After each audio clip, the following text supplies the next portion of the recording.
Gos Blau presenta la historia verdadera de Robinson Crusoe.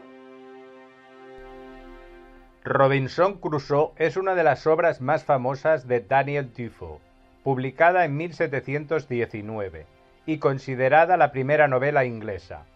Se trata de una autobiografía ficticia del protagonista, un náufrago inglés que pasa 28 años en una remota isla desierta. Esta novela no es del todo ficticia. Tuvo como inspiración hechos reales ocurridos a Pedro Serrano, un marino que naufragó en el Caribe hacia 1526 y que estuvo 8 años aislado del mundo en un banco de arena, hasta que un barco que pasaba por allí le rescató. La historia de Serrano no es solo una historia curiosa, sino que es realmente tremenda, constituyendo un testimonio muy vivo de cómo un hombre es capaz de sobreponerse a la más difícil de las realidades, siendo también un reflejo de las enormes dificultades que los españoles del siglo XVI tuvieron que superar en la epopeya que supuso la conquista de América. La historia de Pedro Serrano fue relatada años después por el inca Garcilaso, y más tarde este relato de Garcilaso sirvió de inspiración a Defoe. En 1526 los barcos españoles cruzaban el mar Caribe en todas direcciones, pero América todavía era un continente mal conocido. Núñez de Balboa descubrió el Pacífico en 1513, Cortés conquistó México en 1521, Pizarro comenzó su expedición al Perú en 1524. Los mayores esfuerzos se concentraron precisamente en el norte de Colombia, lo que sería el Virreinado de Nueva Granada, un territorio muy hostil de selvas inexpugnables donde hasta entonces había sido imposible mantener una base estable. Los españoles mandaban continuamente barcos desde Cuba para abrir esa región. Debían de atravesar un mar inseguro. Aún no habían cartografiado más que las costas y unas cuantas rutas seguras. Fuera de ellas acechaba el peligro. Uno de aquellos barcos, un ligero patache de exploración, partió de La Habana con destino a Santa Marta, capitaneado por el capitán Pedro Serrano. A mitad de camino, en medio del Caribe, un fuerte temporal sorprendió al patache. El barco zozobró, demasiado temporal para tan poca embarcación. Entre enormes dificultades, los tripulantes intentaron ponerse a salvo. El mar se los tragó. Solo 3 hombres lograron sobrevivir, entre ellos Serrano. A nado llegaron a un banco de arena, un atolón que no figuraba en mapa alguno. El lugar era un infierno. En 50 kilómetros de largo por 13 de ancho solo hay arena y sol. Sin apenas vegetación, sin fuentes de agua dulce. Esos 3 hombres habían sobrevivido, pero se encontraban aislados en un paraje donde la muerte parecía inminente.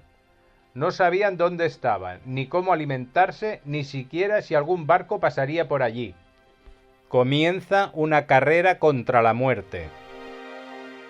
De los 3 náufragos, uno murió a los pocos días. Solo quedaban 2. Serrano sabía que solo sobreviviría si aprovechaba al máximo los exiguos recursos que la isla ofrece. Consiguió algún marisco que salía de la mar, como son cangrejos, camarones y otras sabandijas, de las cuales cogió las que pudo y se las comió crudas. Así se entretuvo hasta que vio salir tortugas. Viéndolas lejos de la mar, arremetió con una de ellas y la volvió de espaldas. Lo mismo hizo de todas las que pudo, que para volverse a enderezar son torpes, y sacando un cuchillo que de ordinario solía tener en la cinta, la degolló, y bebió la sangre en lugar de agua. Lo mismo hizo de las demás. La carne puso al sol para comerla hecha tasajos. Serrano y su compañero protagonizaron un auténtico alarde de ingenio. Para aprovechar el agua de la lluvia, recolectaron caparazones de moluscos y maderas del naufragio y fabricaron un pequeño depósito. Para protegerse del ardiente sol tropical y de los fuertes vientos y a falta de árboles, recogieron rocas, conchas y corales, y construyeron una especie de túmulo que les servía de cobertizo. Hacían fuego con pedernales. Como no había vegetación, utilizaban como yesca los jirones de sus propias camisas. Un día, después de varios meses de aislamiento, sucedió algo extraordinario. Aparecieron dos hombres en un bote. Eran también náufragos. El compañero de Serrano partió en ese bote con uno de ellos, en la esperanza de llegar a las costas de Nicaragua. Ambos se perdieron para siempre. Serrano se quedó con el otro recién llegado. La vida en el banco de arena era una lucha diaria por la supervivencia. No había más madera que la que llegaba arrastrada por las olas, producto de otros naufragios. Con esas maderas hacían fuego. Tenían que dosificar el combustible con extremo cuidado. No servía solo para asar la carne de las tortugas y los moluscos, sino sobre todo para hacer señales de humo en caso de avistar algún barco. Pasaron los años. Serrano y su compañero no se dieron jamás por vencidos. Durante años vieron pasar algunos navíos y hacían sus ahumadas, mas no les aprovechaba, no los veían, por lo cual ellos se quedaban tan desconsolados que no les faltaba sino morir. Podemos imaginar la desesperación de los náufragos al ver cómo la salvación se les escapa por el horizonte. Mucho más nos cuesta imaginar así la vida, día tras día, hasta 8 años. Sin embargo, un día acertó a pasar un navío tan cerca de ellos que vio la ahumada y les echó el batel para recogerlos. Así los llevaron al navío, donde admiraron a cuantos los vieron y oyeron sus trabajos pasados. El compañero de Serrano murió a bordo. No llegó a ver tierra firme nunca jamás. Triste destino. Serrano, sin embargo, sobrevivió. Era 1534. Su historia dio la vuelta a España, que en aquel tiempo era como decir la vuelta al mundo. No es exageración. Tanto impresionó su gesta que las autoridades resolvieron llevarlo a Alemania, donde se hallaba entonces el emperador Carlos, para que Serrano se lo contara personalmente. El náufrago llegó a la corte imperial con la pelambre tal y como la tenía cuando fue rescatado, para dar mayores visos de veracidad a su historia. Podemos imaginar el pasmo del emperador al ver aparecer aquel hombre con la salud ya recobrada, pero con los cabellos y las barbas de 8 años de aislamiento. Serrano se convirtió en un hombre famoso.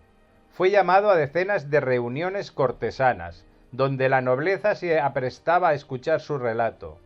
Él mismo lo escribió en una viva narración que se conserva en el Archivo de Indias, gran tesoro documental sobre la epopeya española en América, sito en Sevilla.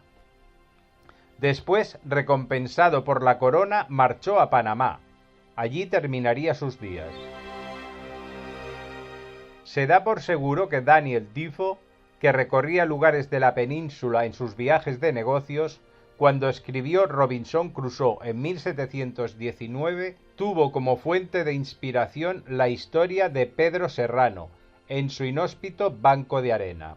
Hoy ese islote, aquel infierno en forma de atolón, se llama Cayo Serrana o Serrana Bank, en honor precisamente al náufrago Pedro Serrano. Está a unas 220 millas náuticas, unos 360 kilómetros, al este de la costa de Nicaragua.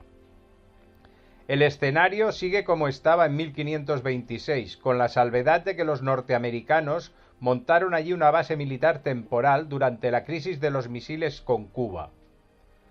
A nuestros ojos, el Cayo es indudablemente un lugar paradisíaco de naturaleza virgen.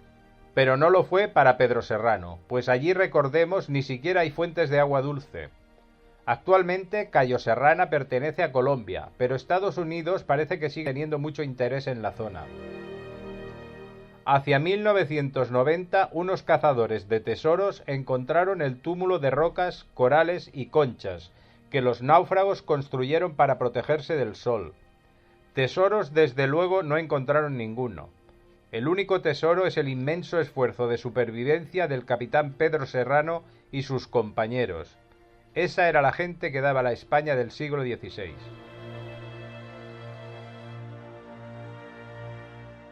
Todo lo que se recibe es para darlo. Agradeceríamos que compartáis este vídeo con todo el mundo y os suscribáis a este canal para poder seguir recibiendo y compartiendo información. Muchas gracias.